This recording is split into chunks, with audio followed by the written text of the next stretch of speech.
Ok, bonjour à toutes, bonjour à tous. Le webinaire a démarré.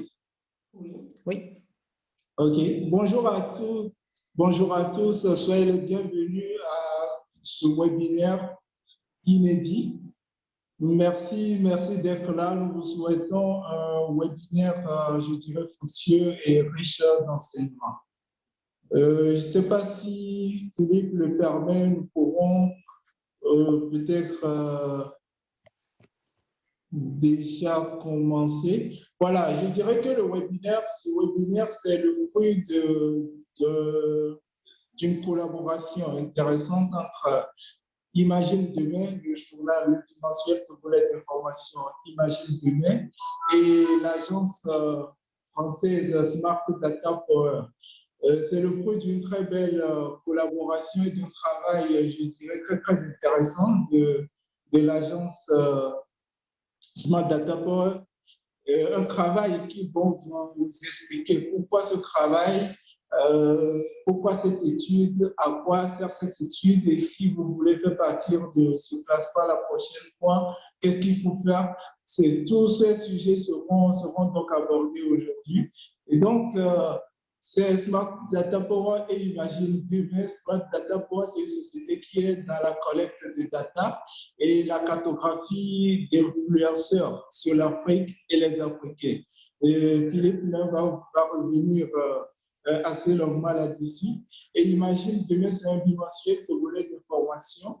C'est un journal papier. Je pense que beaucoup qui sont à Lomé le connaissent. C'est un journal papier et qui offre les actualités politiques, économiques, sociales, culturelles, et sur un certain nombre de sujets, et qui essaie d'innover, qui essaie d'apporter de l'innovation, de l'information, je dirais, originale, et de l'information vérifiée sans prétendre avoir la vérité sur soi non plus, et qui essaie de faire une couverture médiatique, je dirais, assez pertinente des enjeux de développement. Voilà. Et donc, nous avons avec nous aujourd'hui des gens que vous connaissez peut-être déjà, qui sont prêts à présenter Guillaume Tondo, je dirais l'homme du digital, et Edwige Adjo Messan. Et donc, ils sont avec nous pour animer cette session. Donc, je passe la parole à Philippe pour poursuivre s'il le peut. Ok, merci Joseph. Donc bonjour à tous. Donc nous on est basé en France à Lyon.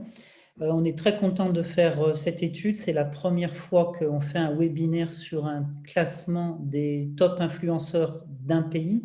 On avait déjà fait ce classement sur les Ivoiriens il y a quelques semaines. On n'avait pas fait de webinaire. Là c'est la première fois, donc on est très content de le faire sur le Togo. Donc là aujourd'hui je suis accompagné de Margot et de Coriette qui ont réalisé l'étude, mais aussi de Credo, qui est togolais d'ailleurs, qui nous écoute dans le train parce qu'il avait un empêchement familial, mais il nous écoute. Donc Credo, merci à toi. Credo, super data analyst au passage d'ailleurs. Donc là, on vous présente le sommaire de l'étude qui se compose donc de 3 parties. La première partie, c'est Margot qui va la présenter, c'est vraiment la construction de l'étude, c'est pourquoi on a utilisé Twitter comme réseau social et quelle a été notre méthodologie. La deuxième partie que je présenterai, ça sera une présentation du classement avec un focus pour chacune des 5 catégories qu'on a définies. Vous allez les découvrir ensuite. Puis un top 10 des femmes togolaises qui sont les plus actives sur Twitter.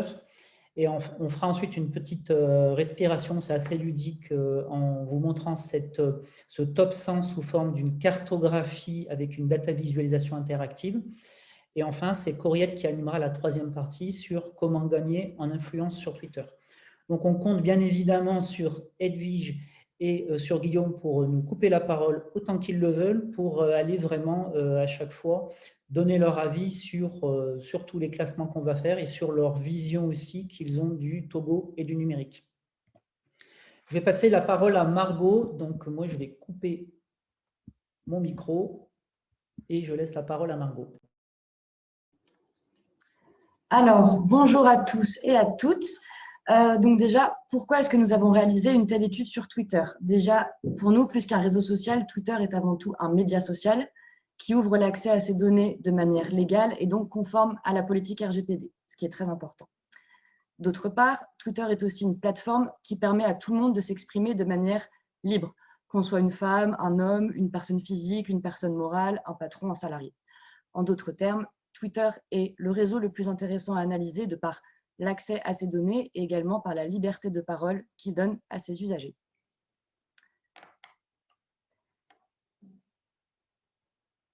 Ensuite, pourquoi le Togo? Quelques chiffres clés. Déjà, un peu plus de 10% de la population active est sur les réseaux sociaux. Et on voit une forte augmentation ces dernières années, puisque plus de 37% d'utilisateurs des réseaux sociaux entre 2020 et 2021. Également, près de 2 millions de personnes ont accès à Internet, avec un taux de pénétration de 21%, ce qui représente finalement, c'est-à-dire que les utilisateurs des réseaux sociaux représentent à peu près la moitié de ces utilisateurs Internet. Et enfin, on avait à peu près 7 millions de connexions via mobile au Togo en janvier 2021, sachant qu'il y a 8 millions de personnes au Togo, c'est vraiment un beau chiffre. Donc voilà, pour toutes ces raisons, on voit que la pénétration du digital a un fort potentiel, en tout cas au Togo, de croissance.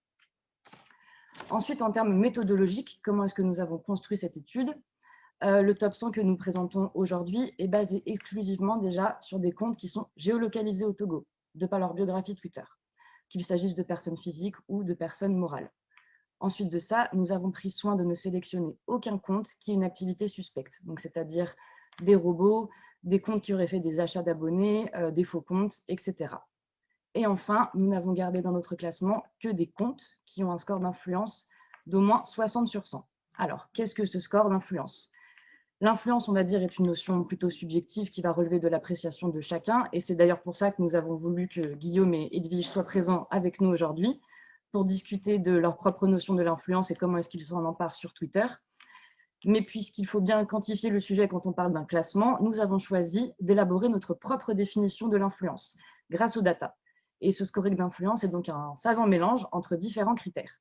Donc déjà, le nombre de followers qui correspond à la densité de la communauté.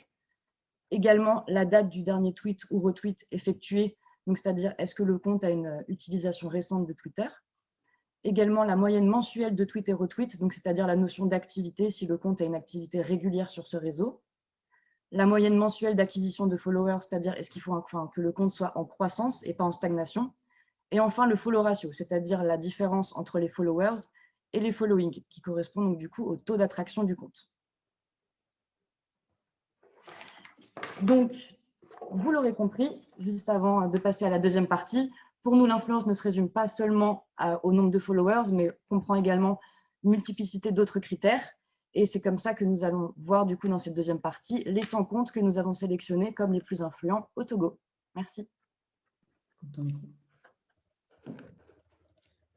Peut-être que ça serait intéressant qu'on ait la vision de Guillaume et Edwige aussi sur peut-être la place du numérique au Togo. Actuellement, quelle est un petit peu votre vision des choses, Edwige ou Guillaume?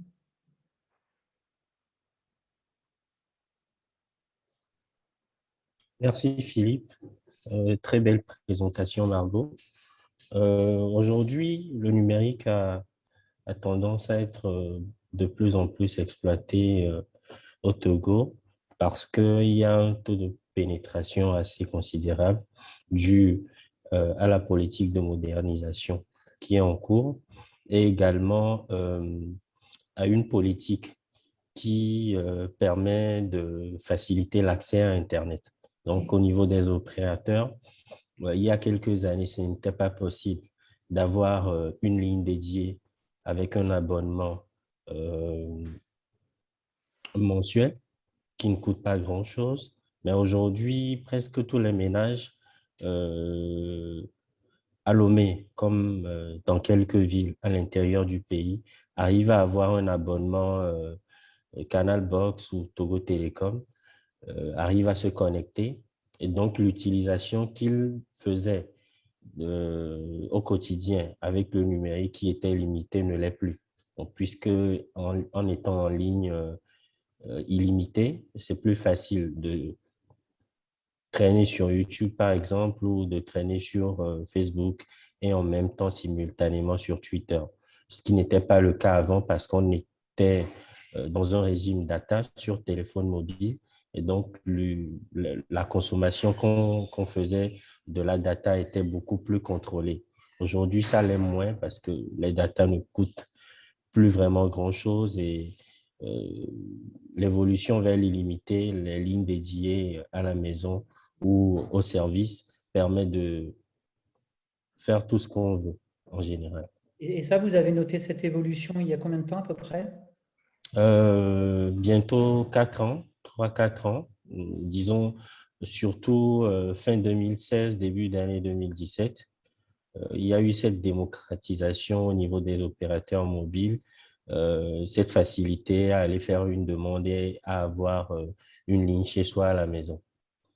D'accord. Edwige?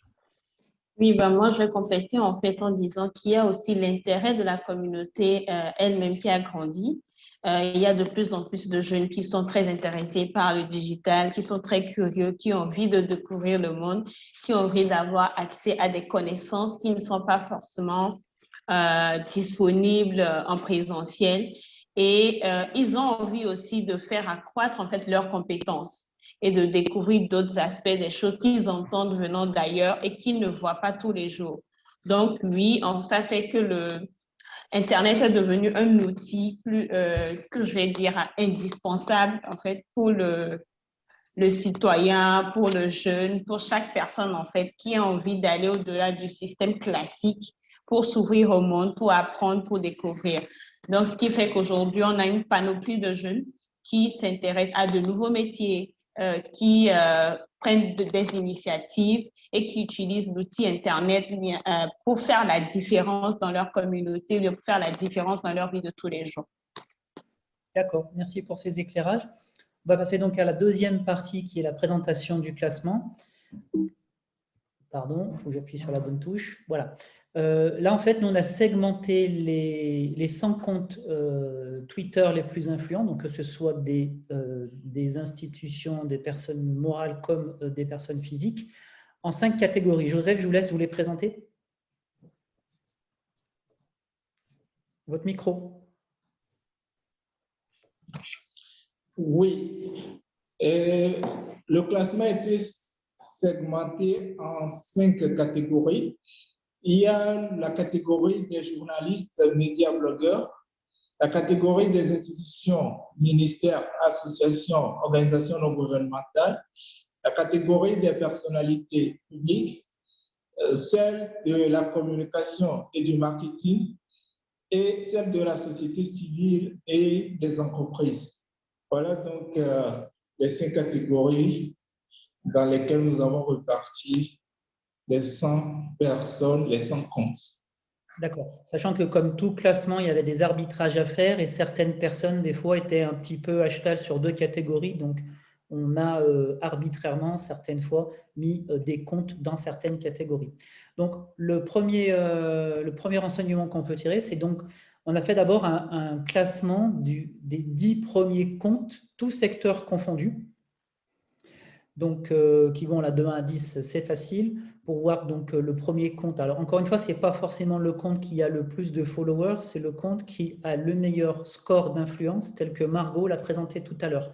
Donc, il y a peut-être des fois des personnes qui ont plus de followers qu'un autre compte. Par contre, ils ont, par exemple, moins pris la parole dessus. Ou, comme Margot l'a dit tout à l'heure, il pourrait y avoir un Togolais qui a beaucoup de followers. Par contre, il ne s'est pas géolocalisé au Togo sur Twitter, donc il n'apparaîtrait pas dans le classement. OK ? Donc là, le premier compte qui apparaît, c'est donc celui de la République togolaise, qui est le premier en termes de score d'influence. Après, nous avons donc Republic of Togo, puis le compte de Monsieur le Président Gnassingbé. Vous m'excusez pour la prononciation, j'espère que je prononce bien tous les mots. Ensuite, on a un groupe de musique. Puis, nous avons en 5e Guillaume, qui apparaît dès la 5e position. Ensuite, on a la team 228. On a ensuite Madame Sina Lawson, donc, qui est la ministre de l'économie numérique et de la transformation digitale. Monsieur Ducet, qui est le ministre des Affaires étrangères, Madame le Premier ministre, puis le gouvernement togolais. Donc, ce qu'on peut déjà voir par rapport à ces 10 comptes, c'est qu'il y a donc 2 sites institutionnels. Il y a le chef de l'État, le Premier ministre, ou Madame la Première ministre, plus 2 autres ministres. Donc, il y a déjà quand même 4 personnalités politiques dans ce top 10. On peut en tirer aussi comme conclusion que le gouvernement togolais est s'est quand même investi en masse sur Twitter. On voit aussi qu'il y a beaucoup d'autres ministres dans le classement. Donc, c'est une vraie stratégie gouvernementale. Guillaume ou Edwige, des commentaires par rapport à ça? Oui, en fait, il faut reconnaître que depuis quelques années, le gouvernement a développé toute une stratégie digitale, autant au sein du gouvernement qu'au niveau du personnel branding même des ministres. Et il y en a qui, très vite, en fait, sont rentrés dans le mood et qui ont pris d'assaut Twitter. Et je remarque que c'est surtout Twitter qui est le compte. C'est vrai qu'ils utilisent beaucoup Twitter et Facebook, mais je pense qu'ils ont vraiment beaucoup plus de facilité à communiquer sur Twitter et à vraiment interagir avec les communautés et les citoyens, ce qui leur permet en fait de se rapprocher de la cible, de pouvoir discuter, de pouvoir faire passer les informations, et ce qui crée en fait un sentiment d'appartenance et de plus de proximité, de démocratisation de l'information publique au niveau des citoyens. Donc, oui, ça ne m'étonne pas qu'il y ait toutes ces personnalités et les comptes officiels dans ce classement. Donc, c'est du bon boulot qui est en train de se faire et qui, je pense, va encore augmenter. Ce qu'on peut rajouter aussi, ce qu'on peut remarquer, c'est que sur ces 10 premiers comptes, il y en a 6 qui sont des personnes physiques. Et sur ces 6, il y a quand même 2 femmes. 2 femmes sur 6. Nous, quand on compare avec d'autres pays, c'est plutôt un très bon score. Donc, bravo aux Togolaises. Ouais, les leaderships féministes en avant. Vous verrez qu'après, on va faire un top spécial des 10 femmes les plus influentes. C'est intéressant aussi. Ensuite, on passe donc par secteur d'activité. Donc, on a fait un focus top 5 sur chacun des 5 segments. Donc, le premier segment, journaliste, médias, blogueurs. Donc là, il y a 26 comptes sur 100 qui appartiennent à cette catégorie. Un quart, c'est beaucoup. Avec celui qui arrive en deuxième position, donc Republic of Togo. Après, d'autres comptes de médias. Et le compte de M. Tadegnon, qui est donc journaliste, qui arrive quand même en 17e position, et c'est plutôt un très beau score. Donc, bravo. Je ne sais pas si M. Tadegnon nous écoute. En tout cas, félicitations à lui. Je vous laisse commenter, hein, Guillaume et Edwige, si vous voulez rajouter des choses à chaque fois. Sinon, je passe au slide suivant. Félicitations à Noël.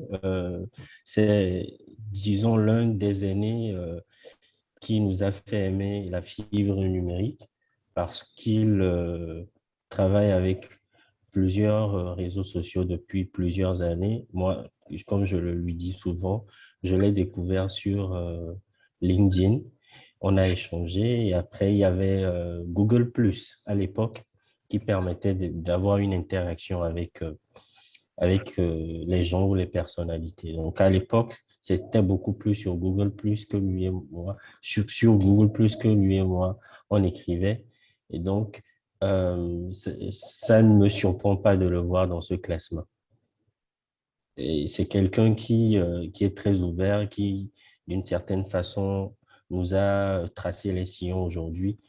Quand quelque chose touche à son secteur d'activité, il n'hésite pas à apporter son soutien et à apporter des conseils. Donc, bravo vraiment à lui et beaucoup de courage et on espère encore d'autres challenges, relever d'autres challenges avec lui. Alors, ce qui sera intéressant, c'est de refaire ce même top 100 l'an prochain pour avoir aussi qui progresse et qui apparaît. Ça pourrait être intéressant. Le deuxième secteur, ce sont donc les institutions, ministères, associations, ONG. Donc là, on voit notamment 3 comptes qui sont dans la mouvance gouvernementale, République togolaise, gouvernement togolais, présidence togolais. Donc pareil, on voit que il y a un bon maillage par rapport à ça. il y a le compte de l'ambassade américaine au Togo qui arrive quand même dans une bonne position. Ça veut dire aussi que les États-Unis prennent en compte Twitter pour aussi aller communiquer, donc c'est intéressant. Et d'ailleurs, ils ont des comptes assez efficaces dans chacune de leurs ambassades. Et puis, on a aussi donc l'ambassadeur de l'Union européenne auprès de la République togolaise. Donc là, pour le coup, ce n'est pas un compte, ce n'est pas une personne togolaise, mais comme elle est géolocalisée au Togo, elle rentrait dans ce classement. Donc, bravo aussi à M. Villalonga qui est assez actif dans votre pays.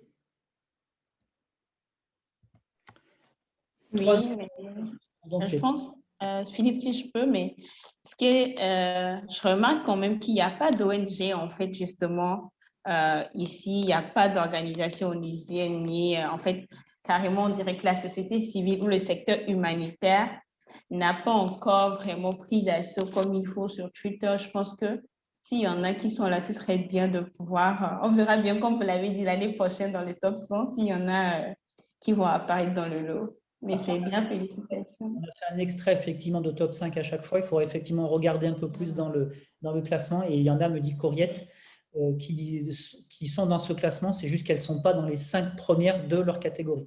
Effectivement, je parle des top 5 plutôt, histoire de se démarquer quand même du lot. Donc, au boulot, les ONG. Ouais. Ensuite, donc les personnalités publiques, alors sans grande surprise, c'est Monsieur le Président Gnassingbé qui arrive effectivement en tête. Et après, donc il y a effectivement Toufan, je pense qu'on prononce comme ça. Oui. Tout à fait, Toufan. Ok. Et après, on a encore 3 personnalités qu'on a vues tout à l'heure. Hein. Donc, Madame Lawson, ministre de l'économie numérique, Monsieur Ducet, ministre des Affaires étrangères, et Madame la Première ministre. Donc, comment? Qui est là actuellement. Qui nous suit, donc que l'on salue. Et ensuite, donc en communication marketing, alors on retrouve Guillaume qui est assez présent, donc bravo. Après, on n'est pas là pour vous lancer des fleurs toute la journée, mais en tout cas, c'est bien. Et après, on a donc d'autres personnalités qui sont dans ce classement. Guillaume, on va peut-être vous laisser la parole, peut-être pour parler aussi des 4 autres qui vous accompagnent. Absolument. À part moi, dans ce classement, il y a M. Tanama Toba, qui en fait est l'ex-directeur de l'information et de la communication de la présidence togolaise. Disons celui sous qui j'ai eu le privilège de travailler dans une équipe digitale au sein de la présidence. Ensuite, il y a le tuito togolais de Souza, qui parle également de la communication digitale, de tout ce qui touche à la com online et puis offline. Il y a à sa suite ce compte, en fait, c'est un compte d'agence 228 Events qui fait dans le digital et dans l'événementiel. C'est une agence qui existe depuis 2014, qui fait un formidable boulot parce qu'aujourd'hui, ils ont compris qu'il faut se démarquer un peu dans la communauté et qui allie à la fois les techniques qui évoluent sur le plan du live streaming et également sur le plan du community management. Ils ont compris très bien le challenge et aujourd'hui, ils arrivent à allier à la fois des web-séries, comment dire ça, des web TV, voilà, des web TV qu'ils arrivent à créer afin de se démarquer dans la communauté. Le dernier dans ce classement, c'est un artiste qui se trouve être en fait aujourd'hui le chargé de communication de l'Institut français du Togo. Et donc, voilà, il arrive aussi au quotidien à allier, à alterner en fait entre ses tâches au niveau de l'Institut français et puis sa carrière musicale. Donc, voilà un peu présenter ceux qui sont dans ce top 5. D'accord, parfait.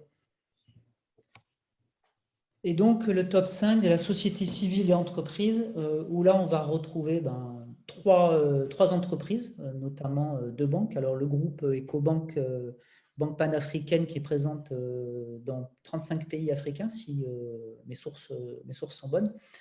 Le groupe Orabank qui participe au financement du développement durable, Move Africa qu'on ne va pas présenter, alors Move Africa Togo principalement, et après deux autres personnes, notamment plus blogueurs, influenceurs. Oui. Et encore une fois, c'est bien de ne pas retrouver justement les institutions de la société civile dans la catégorie qui se démarquent en fait. Du coup, je pense qu'on a du boulot au niveau des comptes Twitter de la société civile en tout cas.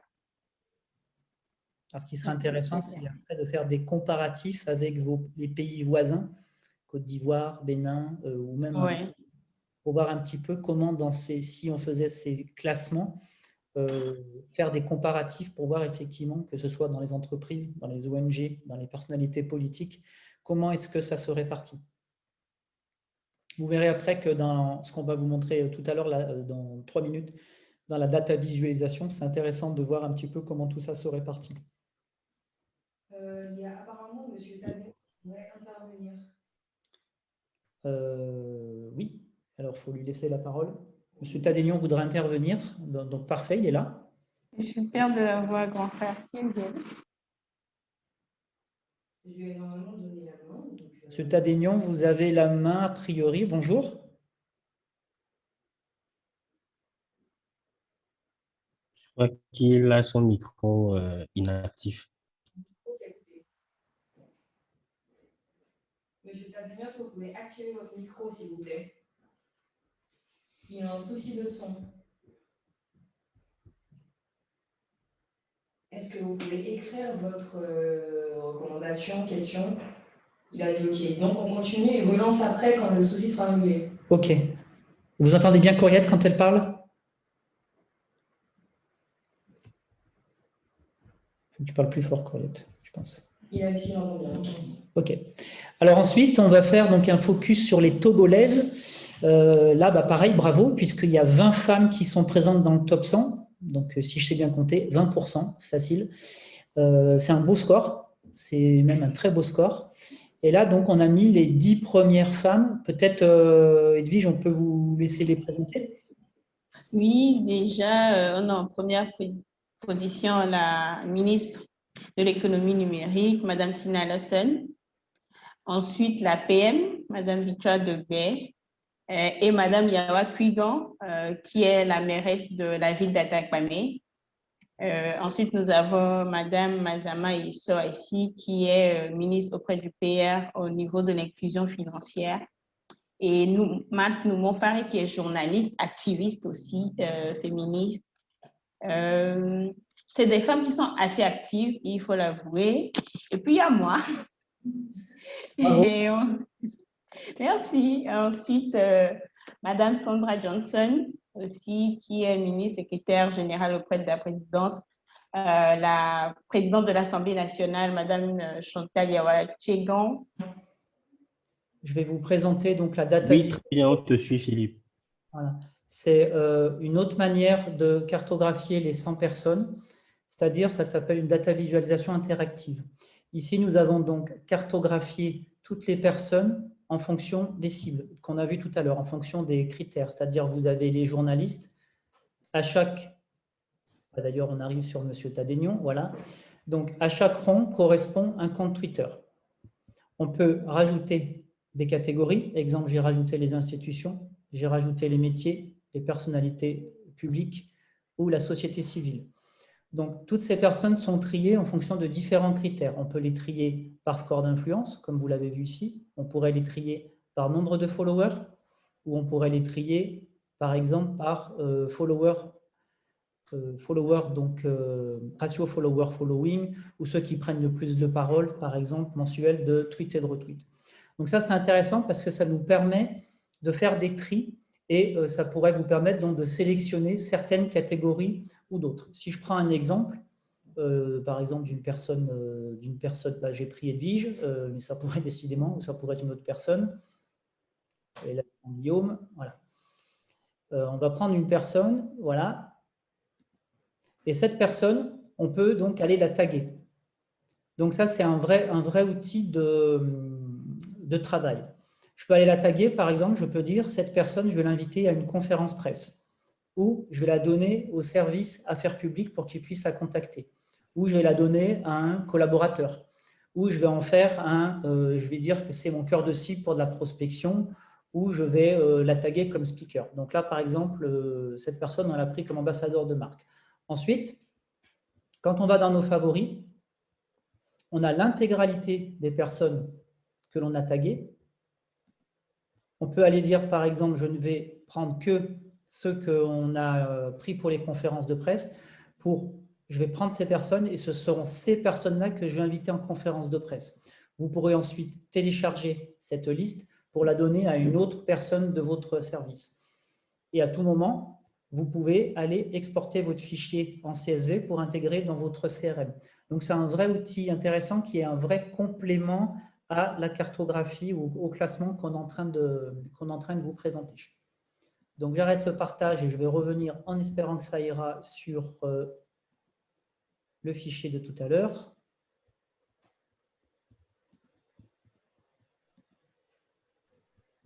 Qui est ici. Et on arrive donc à la troisième partie que Coriette va animer, qui est donc… Pardon Philippe, tu n'es pas connecté sur le bon document. Est-ce que tu peux repartager, mais cette fois-ci avec le bon logiciel? Merci.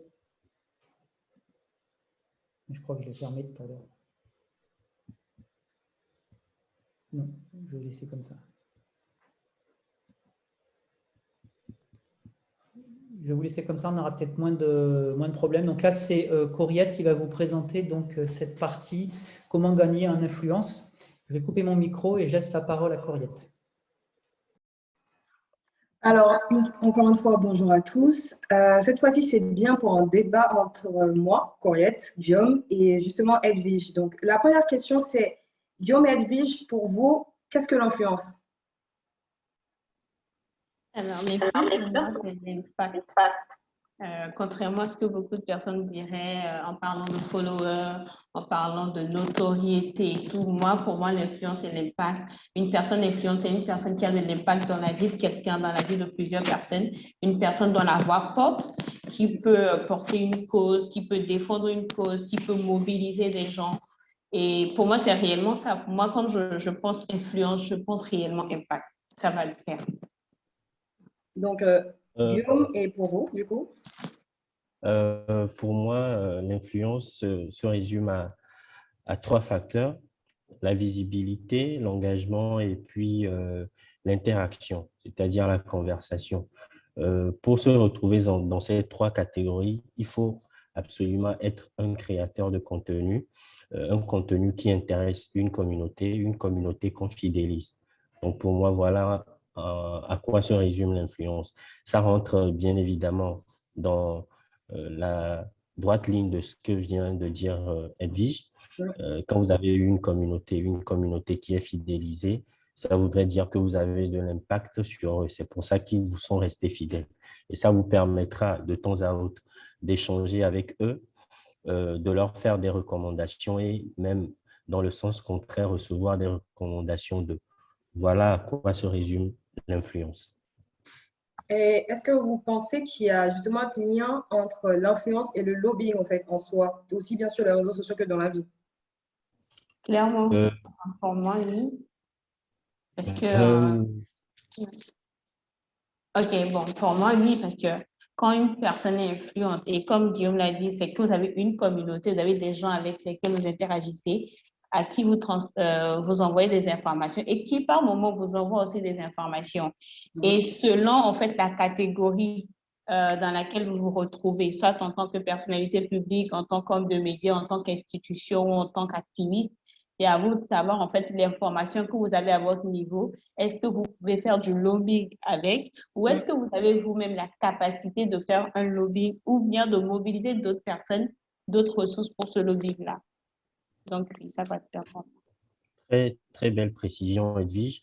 En complément, ce que je voulais ajouter, c'est qu'il y a un lien intrinsèque entre l'influence et puis le lobbying parce que justement, aujourd'hui, il y a certaines catégories de personnes qui se retrouvent être influentes malgré elles. Je m'explique.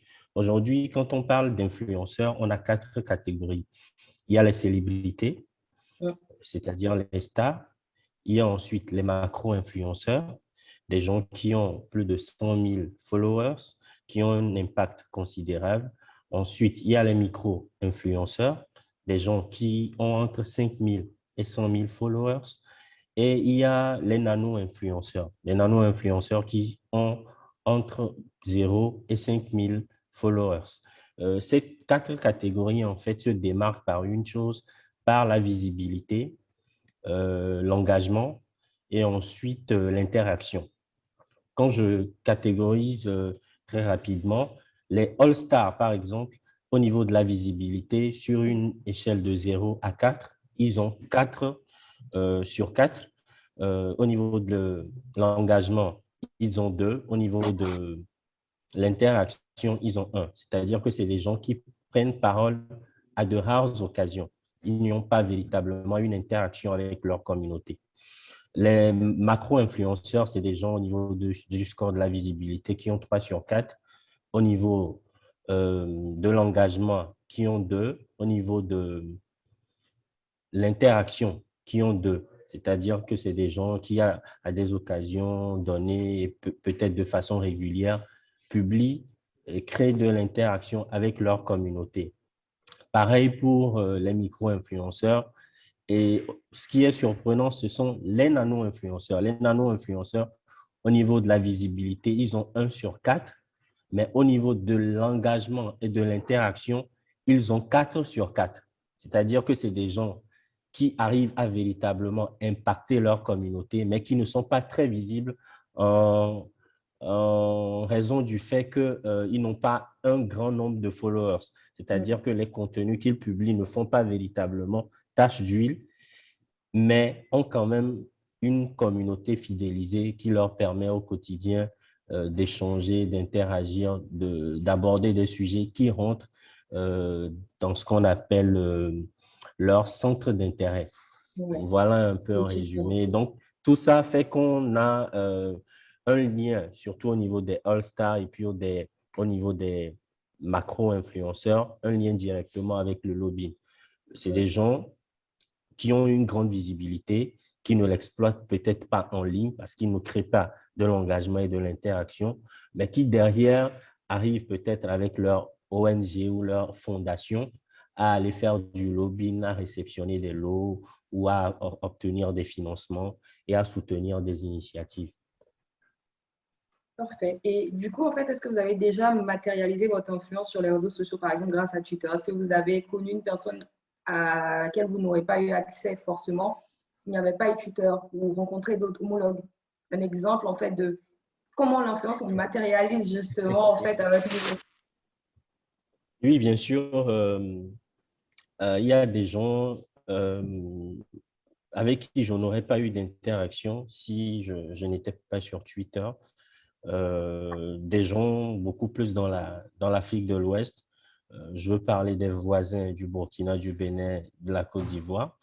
Il arrive quelquefois ou à des activités, vous rencontrez des profils que vous connaissez virtuellement, mais que vous découvrez en fait physiquement. Et la personne se présente et dit « Ah, c'est toi, d'accord, ça fait plaisir de te rencontrer, de mettre un visage sur le nom. » Et voilà, il y a des partenariats ou des initiatives qui se lancent comme ça. Donc, il arrive régulièrement, pour te répondre, Coriette, qu'on puisse transcender la sphère virtuelle pour aller dans le physique avec des gens.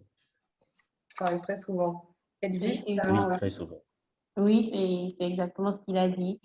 Twitter m'a permis d'avoir des relations humaines avec des gens vraiment extraordinaires, des partenariats, de créer un réseau, en fait, de rentrer en contact avec des gens de mon monde avec qui je ne pouvais pas tout de suite communiquer, peut-être parce qu'ils n'étaient pas proches de moi ou que je trouvais beaucoup plus haut niveau par rapport à moi, mais il fallait juste envoyer un DM et puis c'était tout à fait réglé. Il y a même des personnalités publiques qui sont présentes autant dans les statistiques, dans l'étude, autant sur cette plateforme que j'ai rencontrée grâce à Twitter, sans parler des opportunités voilà, de travail, etc. Donc, oui, tout dépend en fait de l'utilisation qu'on en fait nous-mêmes. Donc, oui. Donc, pour toutes les personnes qui nous suivent, tout simplement, inscrivez-vous sur Twitter et soyez plus actifs sur Twitter parce que ça peut vous ouvrir des voies. Vous en rendez pas compte, mais utiliser Twitter professionnellement, ça ouvre des voies. Donc, merci à Edwige et à Guillaume. On passe donc à la seconde question. Oui. Qui était justement comment est-ce que Twitter et plus largement les réseaux sociaux et les outils digitaux peuvent-ils participer au rayonnement du Togo?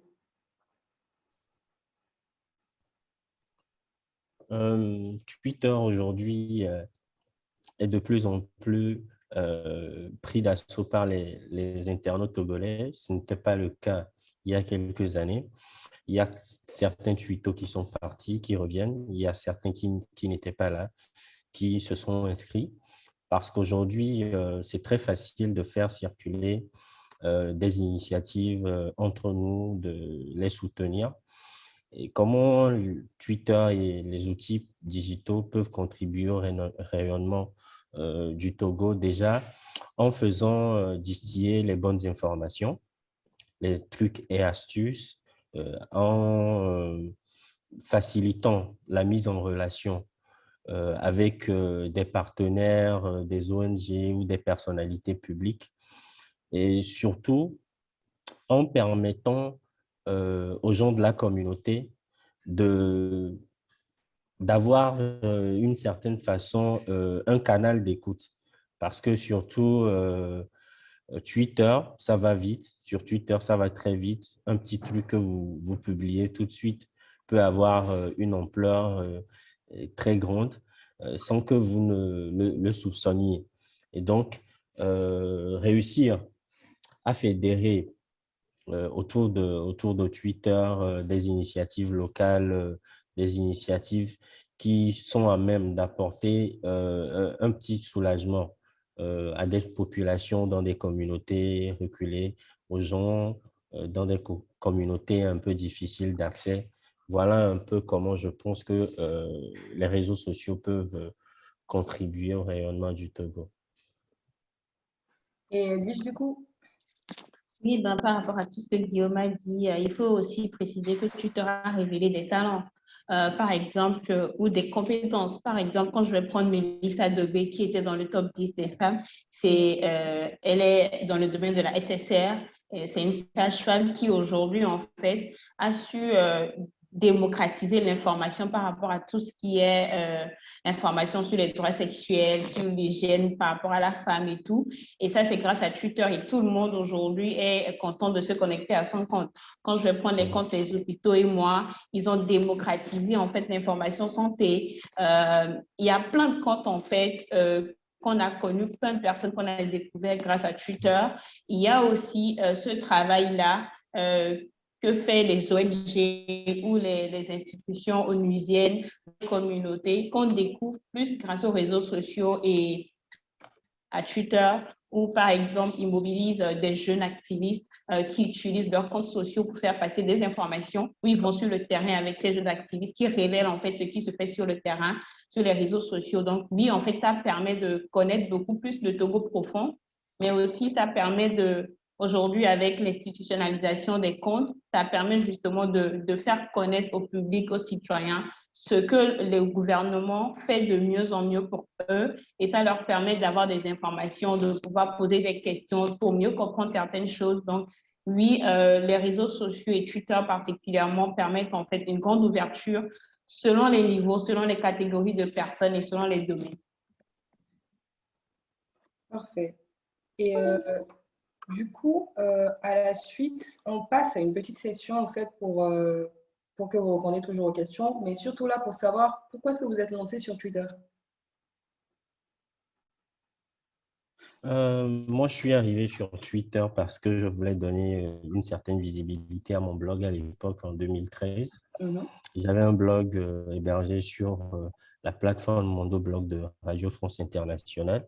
Et donc, il m'arrivait d'écrire des chroniques ou des articles par semaine ou chaque 2 semaines. Et donc, pour moi, donner la visibilité à ces contenus devait passer nécessairement par les réseaux sociaux. Et donc, j'avais des widgets sur mon blog qui me permettaient de relayer directement les contenus sur Facebook, sur Twitter et sur LinkedIn. Et donc, progressivement, j'ai un peu migré vers la marmite des nouvelles technologies et de la communication pour ne pas perdre de vue, en fait, certains objectifs que je m'étais fixés. J'ai gardé une présence en ligne beaucoup plus fréquente sur Twitter parce que c'était le canal qui me permettait d'avoir facilement des retours, facilement de l'interaction avec ma communauté, savoir si tel contenu leur a plu ou pas, savoir si tel style utilisé ne leur a pas plu ou n'est pas digeste. Et donc, Twitter m'a permis en réalité, en fait, de véritablement recentrer tout ce qui touchait à mon blog. Bon, par la suite, comme je disais, j'ai fait évoluer un peu mon blog qui était généraliste, parlait de l'économie, de la politique, du sport. J'écrivais aussi de temps à autre de la poésie. Et donc, avec les nouvelles technologies de l'information et de la communication, j'ai migré vers le numérique. Et de plus en plus, je publie beaucoup plus des tweets qui sont liés à mon secteur d'activité actuel, notamment la communication digitale et le marketing. Et donc, voilà un peu comment, en substance, moi, j'ai gardé une préférence pour Twitter. J'ai beaucoup plus d'interactions d'ailleurs là-bas que sur tous mes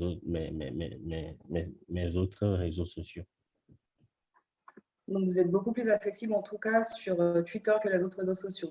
Au moins, Oui, dès on m'écrit tout de suite, je réponds.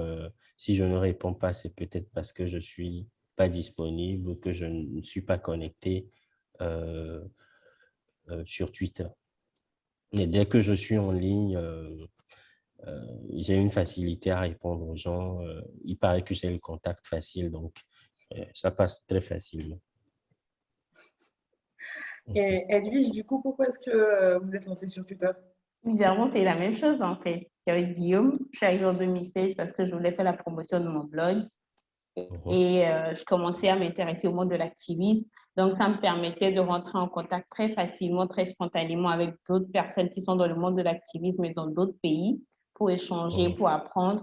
Et donc, c'est comme ça en fait que je me suis intéressée à Twitter et franchement, c'est devenu mon réseau social préféré. Et à un moment donné, tout le monde savait en fait que quand tu cherches Edwige sur tous les réseaux, que tu la trouves pas, tu arrives sur Twitter, c'est sûr que tu l'auras. Donc, en fait, je pense que c'est le petit monde résumé en fait.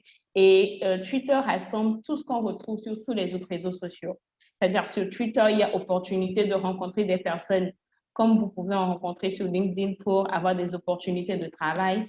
Tout de suite, d'un tweet, des gens trouvaient du travail dans leur domaine. De Twitter, c'est possible de rire du matin au soir, tout comme c'est possible de voir des clashs. Twitter, en fait, vous avez l'information du monde. S'il y a des nouveautés, il y a des crises, il y a des catastrophes, tout de suite, vous n'avez qu'à être connecté sur le bon compte pour avoir toutes les informations. Au pire, il y a quand même quelqu'un qui va ramener l'information dans votre PL, en fait. Donc, je trouve que c'est le monde, en fait, digital, en tout cas en termes des réseaux sociaux les plus utilisés, sont tous plus ou moins résumés sur Twitter et surtout, c'est un espace qui est plus ou moins safe. En tout cas, je le trouve beaucoup plus safe que tous les autres réseaux, surtout par rapport à Facebook. C'est tout de suite, tu peux bloquer, tu peux restreindre ton compte et tout. Et voilà, c'est un petit monde très bien qui permet de voyager, de découvrir, d'interagir et de se sentir bien, d'évoluer très rapidement. Donc voilà un peu. Et là, même pour la petite histoire, je me rappelle que en faisant la promotion de mon blog, l'opportunité pour me former en tant que social media manager, je l'ai eu via Twitter parce que la dame m'avait écrit, on a échangé et j'ai postulé. Et puis voilà, en fait. Donc, c'est vraiment un réseau très génial. C'est un petit monde qui nous aide un peu tous. Voilà. Absolument. Le petit oiseau bleu, il est très génial, il est très gentil. Et du coup, là, par contre, comme on le voit à l'écran, on a justement le profil d'Edwige qu'on a mis là pour montrer comment optimiser son profil Twitter. Et donc là, la prochaine question, c'est de savoir, en fait, Edwige, quelle information tu as choisi, comment est-ce que tu as choisi les informations à indiquer dans ta biographie Twitter? D'accord. Alors déjà, il y a ma photo de profil. Il y a une photo de couverture qui retrace mon parcours avec l'UNICEF Togo. Dans ma biographie, il y a mon nom. Et puis, il y a le petit point qui représente l'activiste, la femme engagée. Il y a le hashtag activiste, SMM, qui est mon métier maman, parce que je suis une maman. Il y a le blog que j'ai initié, donc le compte, il est bloqué actuellement. Donc, si vous cliquez dessus, vous n'aurez pas le compte. Et puis, il y a le titre de l'ambassadrice. Et puis, mon titre à plan international Togo, ce que je fais comme travail actuellement. Et Jim, c'est ma confession. Je suis chrétienne. Et je ne le cache pas, donc ça c'est Jim, c'est Jesus is my savior, c'est pour dire qu'au-delà de tout ce que je suis, la base en fait c'est ça. Donc ça retrace tout en fait. Vous avez moi là-bas. Donc, voilà. Vous avez choisi de mettre en fait d'abord les informations professionnelles et justement les engagements et par la suite la religion, donc les personnes, les choses qui vous caractérisent. Exactement. Et puis il y a le lien de mon blog et je précise que je suis au Togo. Et du coup, est-ce que vous mettez cette biographie à jour régulièrement? Effectivement, puisqu'au début, en 2016, je n'étais pas au même niveau. Donc, au fur et à mesure que la casquette change, que des trucs pertinents arrivent, j'ajoute ou je retire certaines choses. Parce qu'au début, il y avait une citation. Après, plus les informations augmentaient, il fallait réduire certaines choses. Donc, ce n'est pas ordre de priorité par rapport à ce qui me reflète, par rapport à ce que j'ai envie de communiquer sur moi et qui est vraiment la personnalité que je veux communiquer au monde, que je mets les informations, tout en restant authentique. C'est vraiment le but, rester authentique. Et justement, en parlant d'authenticité, en fait, Guillaume et Edwige aussi, comment est-ce que vous avez choisi votre photo de profil et de couverture, en fait, et quels conseils vous donnerez pour optimiser et avoir un bon profil sur Twitter, au-delà de ceux déjà présents sur l'écran? En dehors de tout ce qui est déjà présent sur l'écran que vous projetez, Twitter, en fait, c'est un monde où tout va vite et donc il faut renseigner les informations de sorte à en fait humaniser le plus possible ces relations. Donc choisir une photo de profil qui vous illustre, qui vous convient et qui peut-être d'une certaine façon reste professionnelle. Une bannière qui peut révéler une initiative, une activité ou un centre d'intérêt qui peut intéresser les gens autour de vous. Au-delà de cela, il faut penser régulièrement à épingler certains tweets que vous pensez pertinents ou certains contenus qui doivent intéresser probablement des gens qui viendront visiter votre profil. Et pour finir, si c'est dans la communauté togolaise, pensez à utiliser régulièrement des hashtags, notamment Team 228, c'est le plus ancien. Il y a Team 228, TG Info, TT 228, TG Twito, Dénigment, pour permettre aux gens dans la communauté de facilement retrouver des contenus qui sont référencés par ces hashtags en question. Donc, voilà un peu de façon sommaire ce que je pourrais dire. Et donc, pour finir, peut-être faire en sorte que les photos que vous voudriez charger en bannière comme en photo de profil ne dépassent pas la taille de 2 mégas. S'assurer que la photo qu'on veut charger au profil respecte la dimension 400 x 400 pixels et au niveau de la bannière 1500 x 500 pixels. Donc, voilà les précisions que je voudrais apporter. Parfait. Et du coup, là, c'est une question pour Edwige, en fait. Donc, quels sont les conseils pour faire grandir sa communauté? Et est-ce que vous avez une idée précise, en fait, de qui sont vos followers? Alors oui, oui. Oui. Comme je disais tantôt, ma communauté à moi, elle est composée d'activistes, de personnalités publiques, d'organisations de la société civile et du domaine de l'humanitaire, de certains comptes ministériels, et puis de jeunes passionnés par les thématiques des droits humains, le blogging, le digital. Voilà, donc c'est un peu ça, ma communauté. Donc, comment est-ce que je communique? Comme moi, je parlais tout à l'heure d'authenticité. Et moi, vraiment, c'est ce qui me caractérise: authenticité, originalité, vision, valeur. Et c'est ce que je vis tous les jours, en fait. C'est ce que je fais comme combat, mon engagement, ma foi, mon travail, le digital, des petites astuces sur la vie de maman, la vie de famille, mon vécu quotidien. Donc, en fait, ma description n'est que ce que je tweete en réalité. Je ne tweete rien d'autre qui soit différent de tout ce qu'il y a en fait en description sur mon compte. Donc, c'est ce qui fait, je pense, que les gens sont présents et voilà, c'est ça en fait. Il faut rester vrai par rapport à ce pourquoi vous êtes venu sur Twitter et ne pas se laisser dévier par les autres. Il ne faut pas vouloir faire comme les autres en fait. Il faut rester focus sur l'objectif qui vous a amené sur ce réseau et puis je pense que c'est bon. Je précise que pour être sur Twitter et y rester, il faut avoir un mental d'acier. Parce que c'est un environnement, c'est un environnement, c'est un environnement qui suscite beaucoup de polémiques pour un rien. Et si vous avez une certaine faiblesse, je m'excuse pour l'expression, si vous avez une certaine faiblesse au niveau mental, vous risquez tout de suite de déprimer. Pour un petit rien, il y a des gens qui vous tombent dessus, qui vous insultent, qui vous lynchent, mais qui ne savent en rien ce pourquoi vous avez publié un tel contenu, qui ne comprennent peut-être pas les raisons pour lesquelles vous avez publié un tel contenu, qui ne vous connaissent ni d'Adam ni d'Ève, mais c'est des gens qui se permettent des jugements grossiers sur votre personne. Donc, pour véritablement tenir dans un tel environnement, il faut avoir un mental d'acier. Maintenant, il y a cette facilité avec Twitter d'entretenir régulièrement sa communauté, son audience, comment en de temps à autre faisant une purge. Quand il y a des gens qui publient des contenus que vous avez suivis à un moment donné, qui ne cadrent plus avec votre centre d'intérêt, n'hésitez pas soit à les masquer, soit à les unfollow. On n'a pas besoin d'une autorisation de Dieu pour ça. Et donc, c'est très facile dans cet environnement de plutôt l'assainir pour éviter le moins possible les polémiques parce que vous avez réussi peut-être à créer un centre d'intérêt avec des gens qui épousent peut-être la même vision ou la même logique que vous.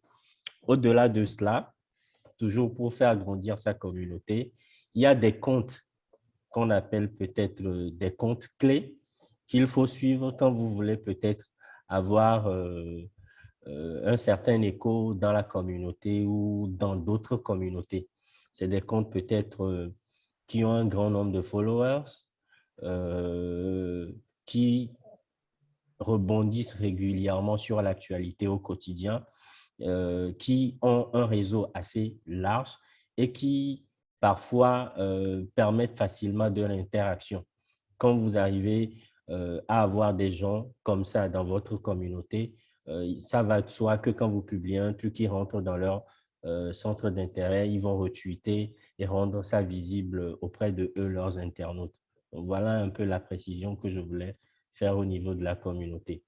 Ne pas oublier surtout d'avoir un objectif quand vous arrivez, comme Edwige l'a dit, parce que justement, aujourd'hui sur Twitter, il y a des gens, comme vous l'aviez si bien fait avec ce sondage, qui ont déjà un centre d'intérêt particulier, soit c'est des politiciens qui veulent véhiculer des messages au quotidien, soit c'est des ONG qui veulent véhiculer des activités ou peut-être des activistes qui veulent soulever des abus dans leur communauté. Donc, quand vous ciblez les gens par secteur d'activité, c'est facile d'entretenir votre communauté parce que les messages que vous aurez à lire ou qui vont défiler dans votre timeline sont des choses qui vous sont familières. Et du coup, on revient encore sur ton sujet, mais pour une dernière question, est-ce que tu réalises par exemple des veilles sur certains sujets et quels sont ces sujets en question? Quels termes mettre dans sa veille? On a des logiciels par exemple comme TweetDeck ou autres qui permettent de faire de la veille sur des sujets bien précis, donc par exemple digital ou tout simplement Togo. Donc, comment est-ce que tu réalises ta veille? Cette question aussi bien pour Edwige que Guillaume. Moi, ma veille, je la fais avec l'onglet Liste, liste qui est liée à mon compte Twitter. Dans cet onglet, j'ai une catégorie, j'ai une segmentation en fait que j'ai faite où j'ai enregistré des gens par catégorie. Et donc, si j'ai besoin d'avoir rapidement confirmation sur une information, je vais dans cette catégorie chercher des profils en question pour voir s'ils ont évoqué le sujet ou s'ils se sont exprimés sur cette question. Donc, ça me permet en fait de faire ma veille et d'avoir d'une certaine façon un œil sur tout ce qui se passe dans ma communauté et au-delà. Et Edwige, du coup? Oui, à part ça, en fait, moi, je consulte régulièrement les comptes des structures, des personnes qui m'intéressent, où je me sers des hashtags spécifiques par rapport à la thématique sur laquelle je vais me renseigner. Par exemple, s'il y a une nouvelle affaire dans le monde de l'activisme et que je sais qu'il y a un hashtag spécifique, je vais taper cet hashtag pour avoir tous les tweets qui en parlent et sélectionner ceux qui m'intéressent, où il y a des comptes précis, où je sais que quand je vais aller sur ce compte, je vais avoir l'information, etc. Donc, des fois, j'active même des notifications par rapport à certains comptes, par rapport, voilà.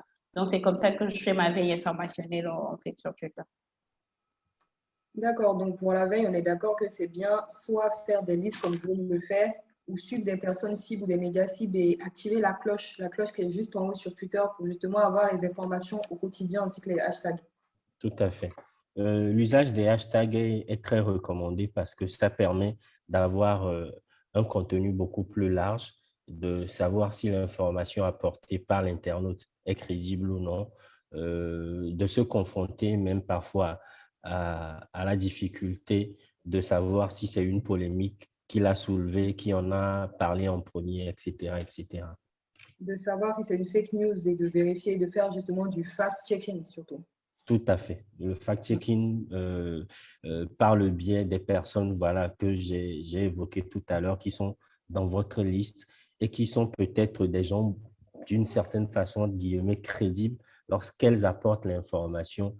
Ça veut dire que c'est vrai. Lorsqu'elles n'évoquent pas le sujet, ça veut dire que ce n'est pas encore confirmé ou c'est en attente de confirmation ou tout simplement, c'est une fake news. Donc, on attend pour savoir justement quels sont les médias qui doivent le relayer d'abord pour que cette information soit véridique et vérifiée. Et surtout, tout à fait. Tout à fait, tout à fait. Même si de plus en plus, il y a cette difficulté des internautes à avoir ce réflexe, peut-être que je vais recommander aux internautes d'avoir le réflexe d'aller faire les comptes de personnalités publiques, de personnalités politiques pour aller s'assurer de la crédibilité de certaines informations.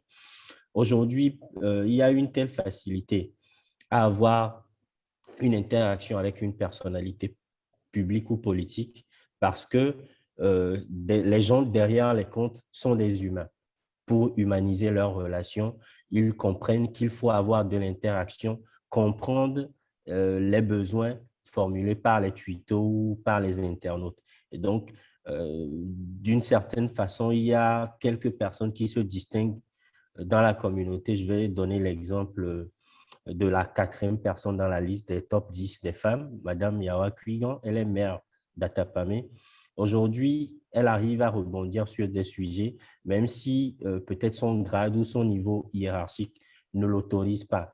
En réalité, ce n'est pas parce qu'elle veut devenir l'amie de tout le monde, c'est parce qu'elle a compris qu'en humanisant ses relations avec les internautes, elle crée une certaine facilité à faire remonter des informations à elle, des plaintes, des remarques, des choses dans l'intérêt général des gens autour d'elle. Elle utilise donc ses réseaux sociaux pour avoir vraiment de l'impact, en fait. Oui, elle a de l'impact. Elle a de l'impact. Ce n'est pas négligeable du tout. Exactement. Beaucoup de personnes la connaissent dans la communauté parce elle est très joviale, elle est très gentille, même s'il ne faut pas la chercher. Et Sinon, je me reste préférée sur Twitter. Oui, comme dit souvent un ami, c'est la mère de ta mère. Ah. Donc, pour avoir la liste de toutes les personnes à suivre, en tout cas, la liste, elle a été publiée sur nos réseaux sociaux, donc aussi bien disponible du côté de Guillaume que sur @smartdatapower sur Twitter. Justement, la liste, elle a été publiée dans son intégralité. Donc, si vous voulez la consulter, faire votre veille, avoir des personnes à suivre, vous êtes les bienvenus. Donc, sur cette slide, justement, on parlait du croisement avec LinkedIn.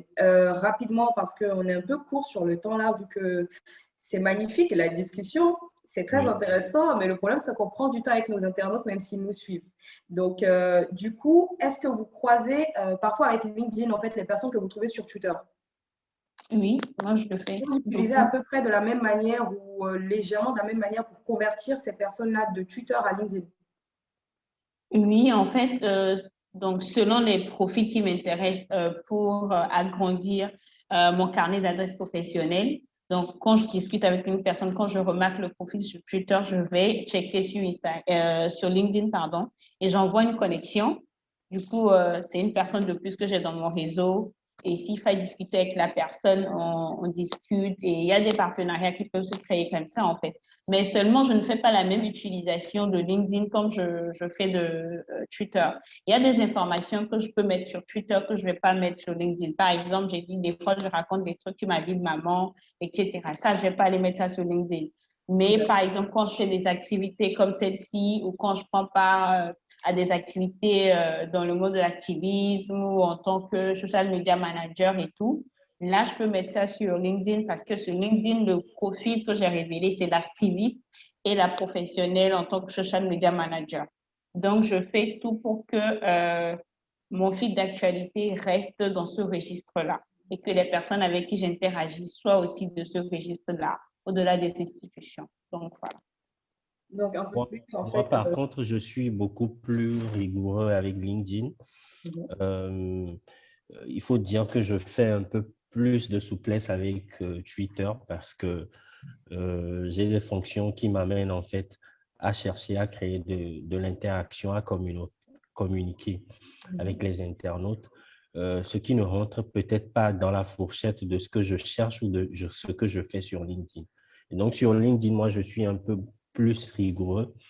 Quand vous ne rentrez pas dans mon centre d'intérêt qui porte peut-être sur la communication, le droit ou le marketing, je ne vous envoie pas de connexion ou je ne vous autorise pas à vous connecter à moi.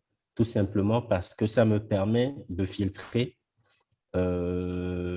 les interactions et les échanges ou peut-être même les contenus qui doivent défiler sur mon mur chaque jour au quotidien.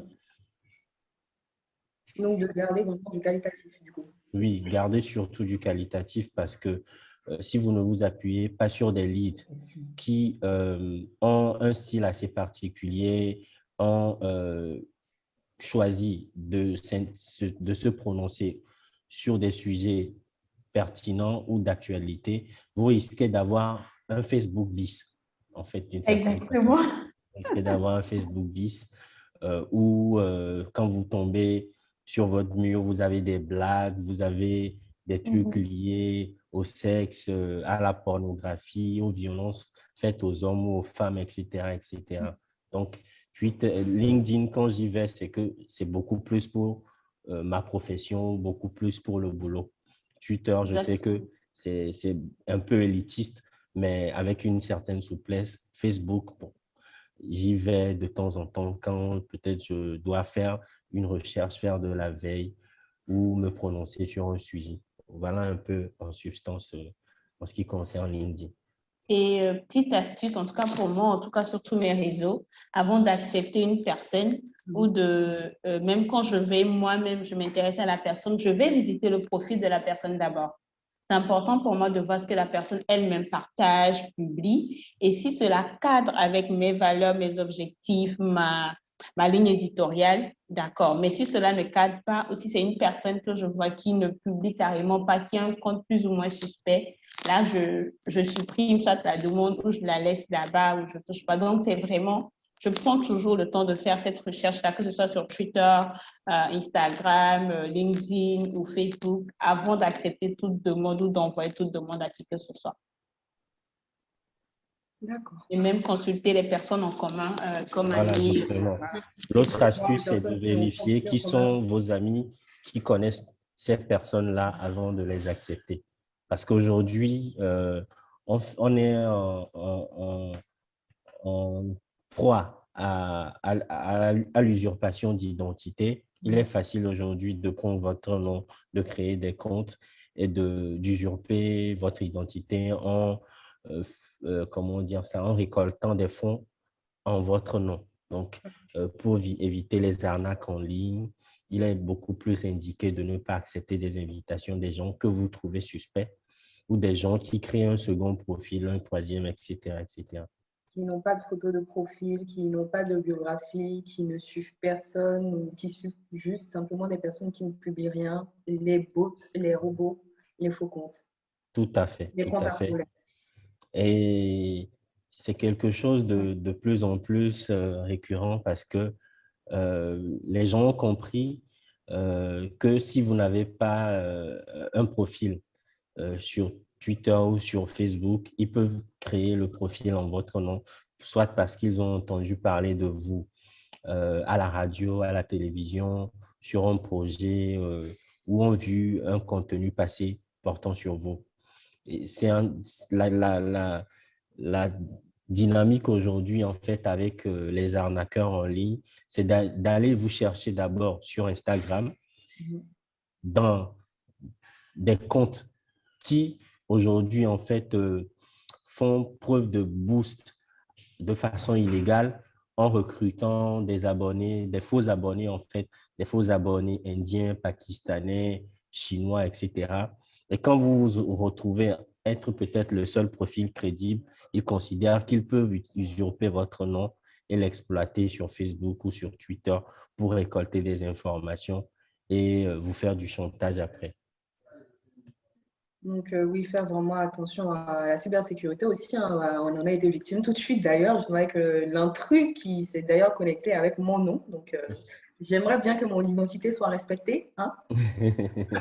L'intrus qui parlait d'ailleurs anglais et avec un accent un peu asiatique, donc sûrement un de nos frères indiens ou pakistanais qui cherchait à se faire remarquer tout simplement. Oui, qui a décidé en fait qu'il fallait qu'il marque notre intervention. Tout à fait.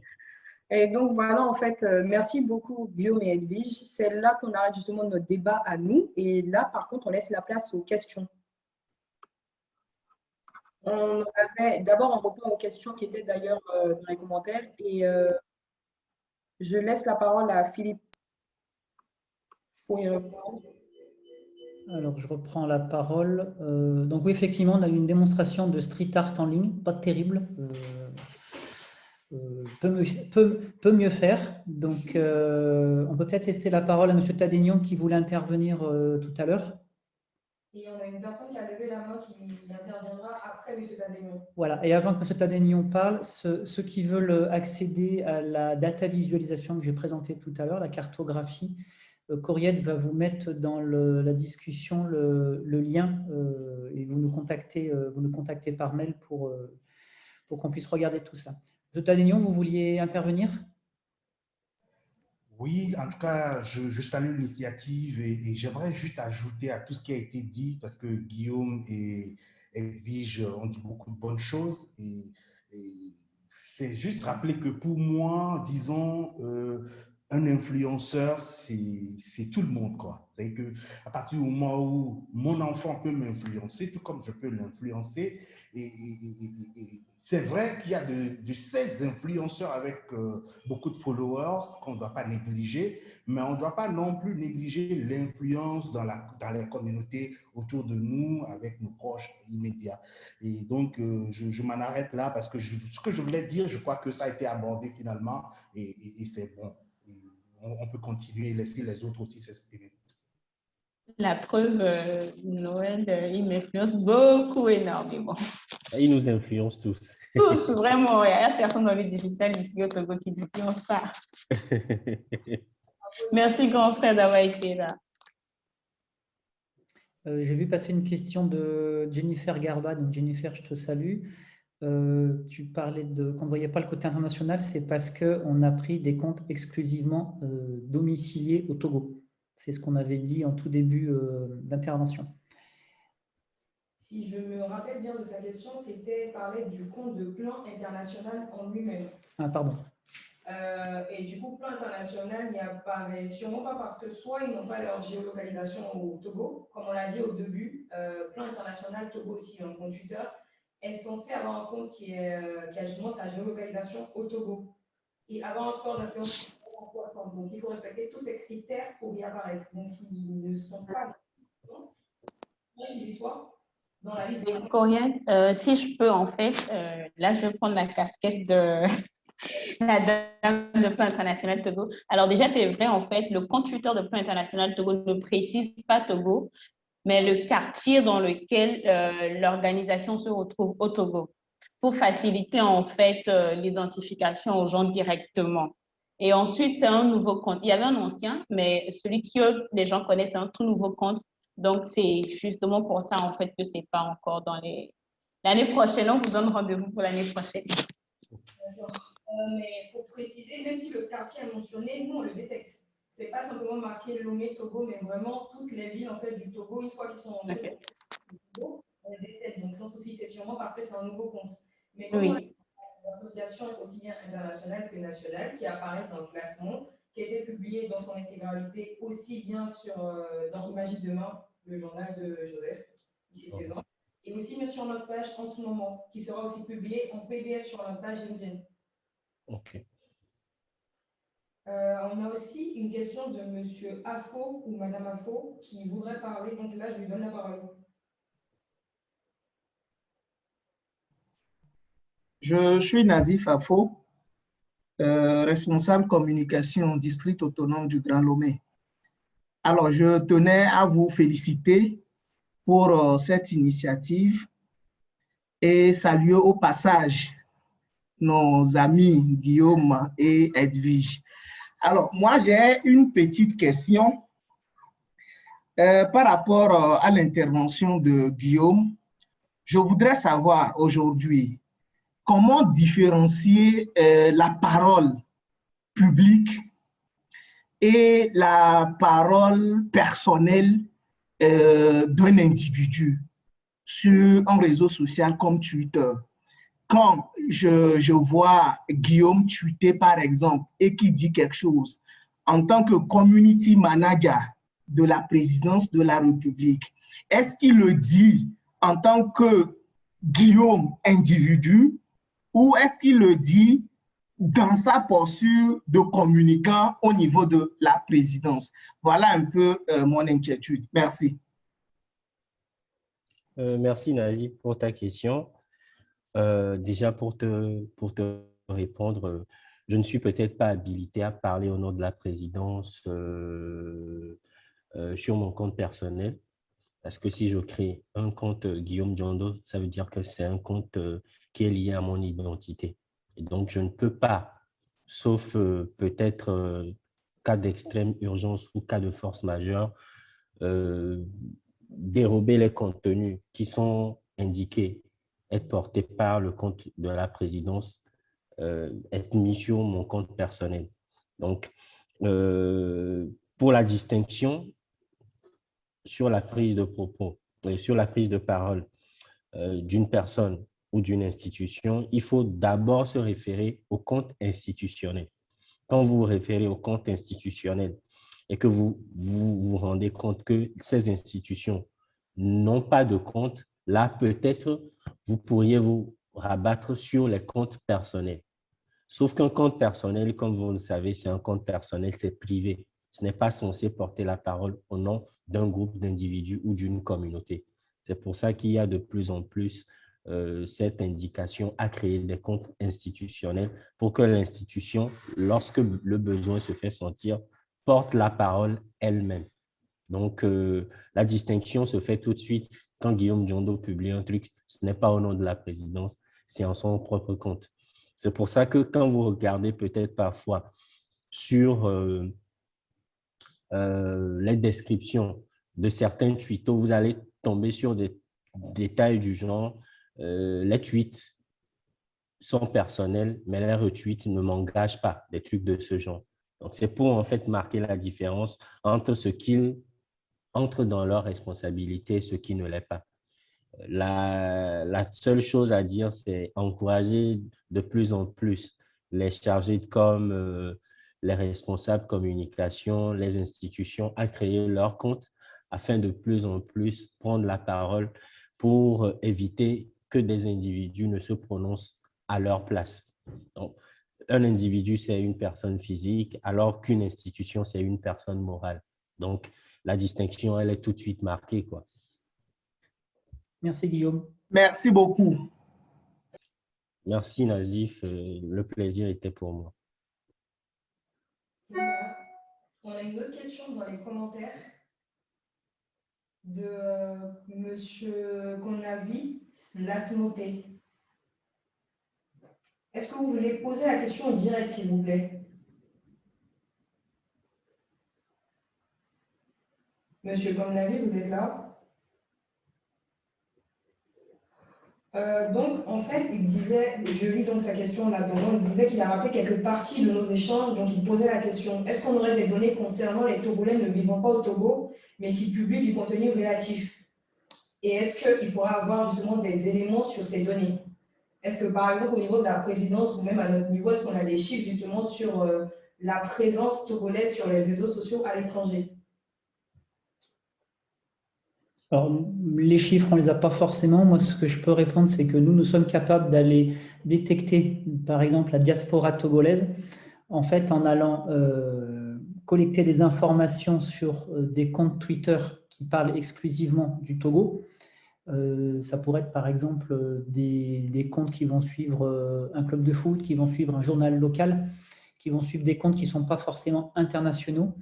Et là, on va pouvoir regarder si effectivement ils ont mis dans leur biographie des choses comme Team 228 ou autre, pour voir si effectivement ce sont des gens togolais. Donc on arrive à détecter la diaspora. C'est un peu plus compliqué que détecter des personnes qui se déclarent géolocalisées quelque part, mais on arrive à détecter la diaspora et ça c'est intéressant et ça intéresse évidemment beaucoup de pays d'Afrique.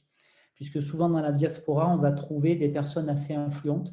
On arrive souvent à retrouver par exemple des personnalités politiques, des gens dans les startups, des professeurs d'université, des professionnels de santé, des chirurgiens, des sportifs bien évidemment. On a une autre question de Amira Abedor qui demandait justement si Twitter marchait pour tous les types de professions ou juste pour une catégorie de professionnels donnés. Non, ben, tout le monde a sa place sur Twitter. Artisans, artistes, créatifs, créateurs de contenu, politiciens, médecins. Par exemple, on a justement des médecins qui sont là. On a des personnes qui sont dans des domaines très variés, mais qui parlent même d'autres sujets, en fait. Par exemple, quand je vais prendre l'auteur du podcast, ce que j'aurais aimé savoir, on le connaît en tant que communicant, blogueur, mais aujourd'hui, il fait du podcast qui est très apprécié. Donc, en fait, ne vous limitez pas. Il y a des artisans qui ont leur compte, donc ne vous limitez pas en termes de « je ne suis pas dans tel domaine d'activité » pour vous dire que je n'ai pas ma place sur Twitter. Tant que vous savez écrire, vous savez ce que vous voulez dire et vous savez ce que vous voulez atteindre comme objectif, ben, venez vous créer votre communauté. Tout le monde a sa place. D'ailleurs, pour rebondir sur ce que dit Edwige, nous, on va mettre en place d'autres types de classements. Alors, bien évidemment, vous l'avez compris, ça peut être les Ivoiriens les plus influents, les Togolais, les Sénégalais ou autres. mais on va aussi mettre en place des classements qui seront peut-être plus panafricains. Par exemple, les professionnels de santé qui sont les plus influents sur Twitter, les acteurs du monde de l'énergie, les hommes politiques, les personnes dans le monde de la culture, des ONG. Donc, on peut faire plein de classements différents et on va en initier plusieurs à l'automne. Donc, on aura peut-être l'occasion de vous présenter tout ça. Que ce soit d'ailleurs en Afrique ou en France ou aux États-Unis ou ailleurs. Parfait, Philippe. Corinne, je ne sais pas si c'est encore possible, si on est dans les temps, revenir sur la slide où il y avait la capture d'écran du profil d'Edwige et indiquer en fait aux internautes où ils doivent géolocaliser leur présence. Parce que je crois qu'il y a cette difficulté des uns et des autres à comprendre en fait où il faut faire ça. D'accord. Donc, sur cette slide, en fait, là où vous voyez Lomé Togo, voilà, là où se pointe le curseur, c'est cette partie qu'il faut référencer. Il faut renseigner, en fait, pour vous permettre d'indiquer le lieu où vous vous trouvez. Bon, naturellement, il y a des gens qui ne veulent pas se géolocaliser, qui mettent quelque part dans le monde. Mais quand vous rentrez dans l'outil de Twitter aujourd'hui, l'algorithme est créé de telle sorte à créer une proximité du lieu où vous êtes.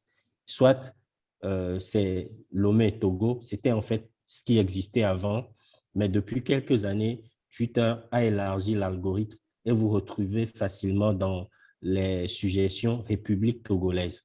Soit c'est République congolaise, République béninoise, République ivoirienne ou Côte d'Ivoire que vous renseignez. Ça vous permet en fait d'indiquer votre zone géographique où vous vous trouvez. Et ça permet en fait de faciliter les classements comme le top 100 que Smart Data Power a effectué. Et pour compléter ce que dit Guillaume, ici, vous avez un lien que vous pouvez mettre, une URL. Donc, ça peut être un blog, un site web, un compte Facebook, un compte Instagram. Et nous, justement, on arrive à récupérer tous ces comptes-là. Pour le coup, là, de manière RGPD, c'est très important, de manière légale. On passe par Twitter pour aller attraper de la donnée Facebook ou Instagram, puis convertir sur LinkedIn.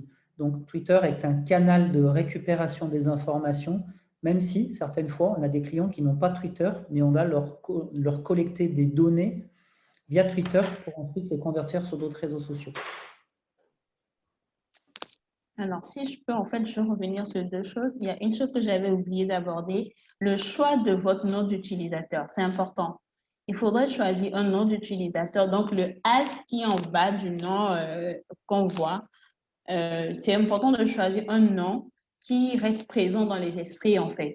Donc, Guillaume Jondo, il ne faut pas s'appeler Guillaume Jondo et puis aller mettre, je ne sais pas, Arafat, je ne sais pas, 1900 quelque chose. Et surtout aussi éviter, en fait, d'avoir des chiffres là, en fait, au bout de votre nom d'utilisateur. Donc, créer un nom d'utilisateur qui reste gravé dans l'esprit et qui est en lien étroit avec votre nom par lequel on vous identifie. Parce qu'il y a des gens qui veulent bien faire leur promotion, mais c'est des gens qui vont selon la vague des tendances. Donc, si peut-être il y a une polémique, la personne va changer son nom selon la polémique et tout de suite, tu veux contacter la personne, mais là, tu as oublié en fait le nom d'utilisateur, mais tu as oublié le tweet name et c'est difficile de repérer la personne. En fait, considérez en fait que votre profil Twitter, c'est un peu comme votre carte d'identité en fait sur Twitter. Donc, vous n'allez pas changer du jour au lendemain votre nom sur votre candidature en fait. Ça ne permet pas qu'on puisse vous repérer. Donc, il faut faire très attention à cela. L'autre chose, il y avait Edem qui disait en fait que pour les comptes, en fait, pour les personnes qui travaillent avec des institutions, c'est vraiment important de notifier dans leur biographie que les tweets sont personnels. Mais moi, je me dis, c'est pas obligé. Déjà, moi, avec tout ça, la description, elle est pleine pour ce que moi, je vais communiquer. Maintenant, dans votre manière de parler, c'est à vous de faire comprendre, en fait, à votre communauté que là, ce n'est pas la représentante de la jeunesse auprès de l'UNICEF qui parle, mais c'est juste Edwige l'activiste ou c'est juste Edwige la maman ou préciser en fait que là, je vais faire une observation ou bien une remarque, mais je ne parle pas au nom de l'institution que je représente. Donc, il ne faut pas forcément obliger les gens à vouloir se mettre dans une case, mais il faut aussi avoir un esprit d'analyse vis-à-vis des tweets des gens avant de commenter ou bien de pouvoir donner son avis. Donc, voilà. Merci beaucoup.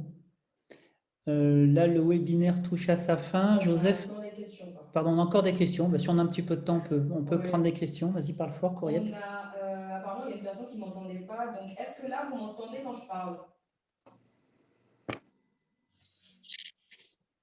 D'accord. Et du coup, il y a Emefa.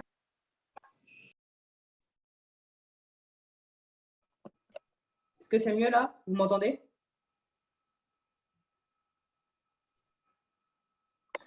On a Emefak Pegba, en fait, qui demandait le lien des résultats et les détails des analyses. Ils sont disponibles aussi bien sur le Twitter et le LinkedIn de Smart Data Power et aussi dans le journal Imagine Demain. Les liens seront mis dans les commentaires. On a une autre question de Patrick Katinga Sanga qui demandait le nombre de Togolais connectés qui sont sur Twitter afin d'avoir une idée de l'influence que ce média a sur la société togolaise. Philippe, je te laisse la parole pour y répondre. On a les chiffres approximatifs pour chaque. Ok, je vous laisse intervenir. Non, allez-y, Guillaume, en attendant que Philippe ou Margot s'en souviennent. Je ne veux pas dire de bêtises.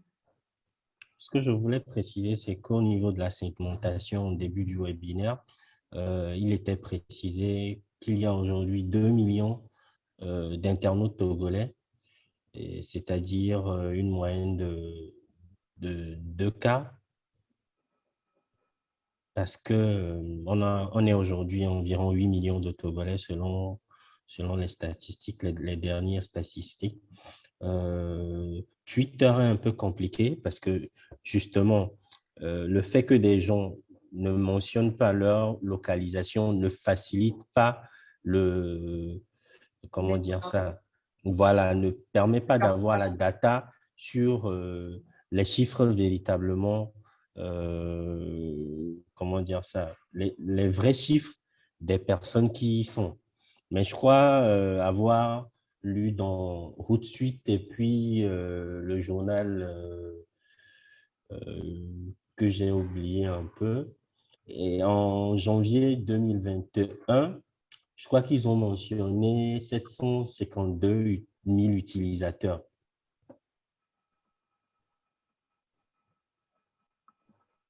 C'est quelque chose qui s'actualise par mois. Je n'ai pas encore vu les récents chiffres portant sur juin 2021, mais je sais que on a, selon le journal Kantar, il y a un journal Kantar qui fait également de la cartographie chaque année, qui a mentionné qu'il y a eu un score de 61% d'internautes au niveau du Togo depuis le début de la pandémie en mars 2020.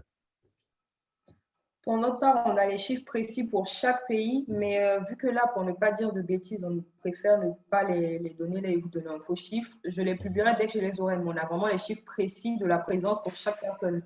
Mais on précise bien évidemment que ce sont que les comptes géolocalisés. On ne peut pas poster le chiffre exact parce que justement, Twitter ne nous autorise pas à donner les chiffres précis à la dénomination précise, mais on peut donner un chiffre approximatif. Tout à fait. Peut-être pour finir, rappeler aux uns et aux autres pourquoi vous avez choisi Twitter pour ce classement, parce qu'il y a beaucoup de personnes qui nous ont rejoints en milieu du webinaire qui n'ont peut-être pas suivi cette partie.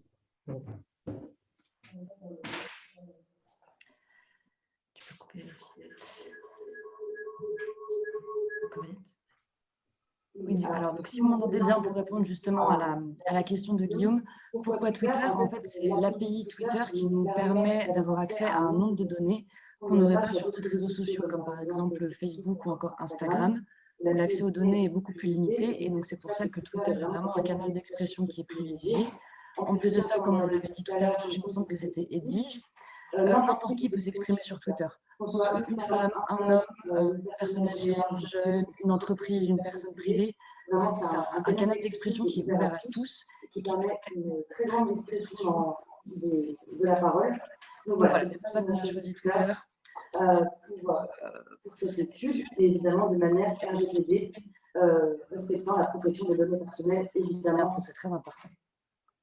Et une dernière chose, on a une question, encore une fois, il y a une personne qui n'avait pas noté les hashtags que tu as dit. Donc, Guillaume, est-ce que tu pourrais redire à haute voix, ils sont dans les commentaires, mais est-ce que tu pourrais redire à haute voix les hashtags à utiliser dans les tweets des Togolais? Oui, bien évidemment, Courrier, Team 228. Vous me suivez? Oui, on te suit. Team 228, TG Info, TT 228, TG Twito, Dénigment.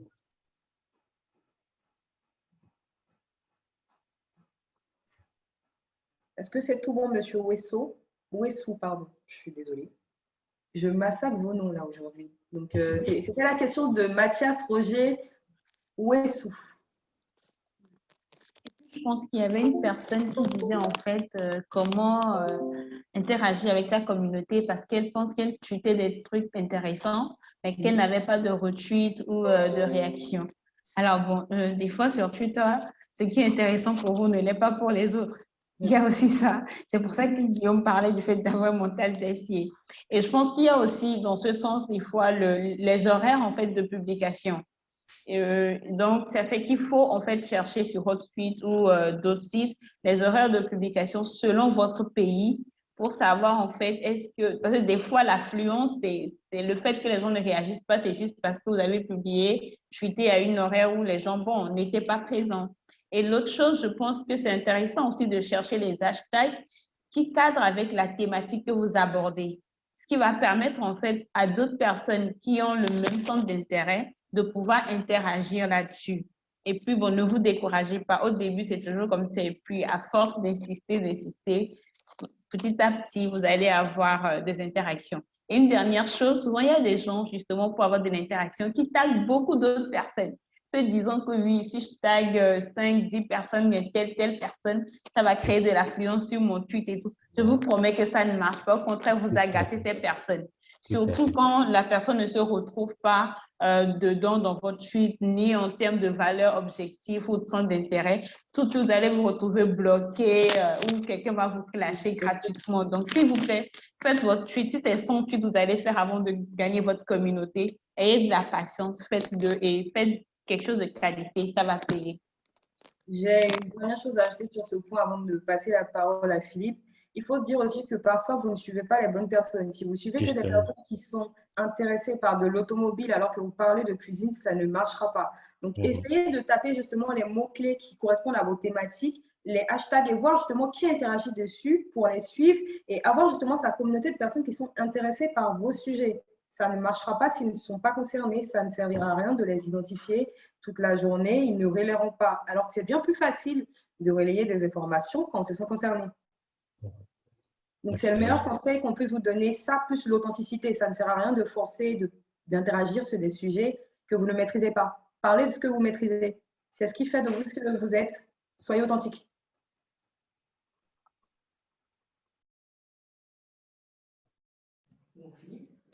Donc, écoutez, le webinaire touche à sa fin. Avant de laisser la parole à Joseph, déjà, je voudrais remercier Edwige et Guillaume. Je voudrais remercier aussi Margot et Coriette et je voudrais faire aussi une annonce personnelle. On a un super data analyst qui s'appelle Credo, qui est togolais, qui finit son alternance chez nous dans un mois. Si vous avez besoin d'un super data analyst, que ce soit sur la France, que ce soit sur le Togo, qui a une formation d'intelligence économique, vous nous contactez, on vous donne ses coordonnées, il est top. Voilà. Joseph, je vous laisse la parole. D'accord, je crois que le message avec est passé. Le micro, Joseph. Oui, c'est bon? Oui. D'accord, je veux très rapidement revenir sur la question du numérique au Togo pour dire que c'est une dynamique qui est enclenchée avec la dématérialisation d'un certain nombre de services au Togo, des solutions numériques qu'on essaie de proposer pour faire compétir le Togo. Parallèlement, c'est vrai qu'il y a des défis qui sont surtout liés au coût et à la qualité de l'offre Internet. Et je pense que c'est surtout à ça que le gouvernement doit aussi, c'est à ce défi que le gouvernement doit aussi répondre.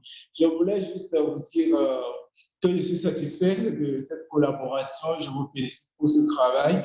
J'invite tous ceux qui sont en ligne, surtout après, comment dirais-je, après vous cherchez à vous approcher pour pouvoir connaître un peu plus sur ce que vous faites. Je crois que vous n'avez pas tout dévoilé. Et bon, c'est vrai qu'il n'y avait pas aussi à ces temps, on est très limité. Et donc, j'invite tous les participants à chercher à vous envoyer un mail, à chercher à vous contacter pour voir dans quelle mesure vous pouvez aussi leur apporter des solutions. Donc, je remercie tout le monde. Merci à vous tous pour votre participation. On espère peut-être nous revoir. Merci beaucoup. Et n'oubliez pas, Imagine demain, c'est dans les kiosques et c'est aussi en téléchargement sur Republic of pour chaque édition. Merci. Merci à tous et à bientôt. Merci à tous. Merci à tous. À bientôt, c'était un plaisir. Merci. Et à la prochaine pour la prochaine édition. Merci. À très vite. Au revoir, bonne soirée. Bonne Oui, soirée. très bonne soirée. Bye bye. Au revoir. Au revoir.